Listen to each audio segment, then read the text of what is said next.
तर मित्रांनो, पीएम किसानचा 19वा हप्ता हा 24 फेब्रुवारी रोजी येणार आहे। तर बिहारमध्ये नरेंद्र मोदी एका कार्यक्रमात 19व्या हप्त्याचे वितरण करणार आहे असे सांगितले जात आहे। तर मित्रांनो, पीएम किसान योजनेचा 18वा हप्ता हा 5 ऑक्टोबर रोजी सर्व शेतकऱ्यांच्या खात्यामध्ये जमा झाला होता।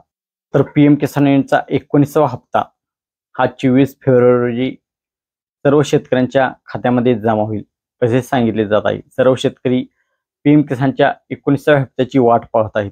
तर पीएम किसान योजनेचे आतापर्यंत 18 हप्ते शेतकऱ्यांच्या खात्यामध्ये जमा झालेले आहेत। 18 हप्त्यामध्ये शेतकऱ्यांना सुमारे 33,535 रुपये शेतकऱ्यांच्या खात्यामध्ये जमा झालेले आहेत। ते 18वा हप्ता हा ऑक्टोबरमध्ये जमा झाला होता। तर 19वा हप्ता हा 24 फेब्रुवारी रोजी दुपारी 2:30 वाजता हा हप्ता शेतकऱ्यांच्या खात्यामध्ये जमा होईल। बिहारमधील एका कार्यक्रमात नरेंद्र मोदी यांच्या हस्ते या हप्त्याचे वितरण होणार आहे। तर मित्रांनो, आपणास व्हिडिओ आवडला असेल, व्हिडिओतून चांगली माहिती भेटली असेल तर आपण चॅनलवरती नवीन असाल तर आमचा YouTube चॅनल सबस्क्राइब करा।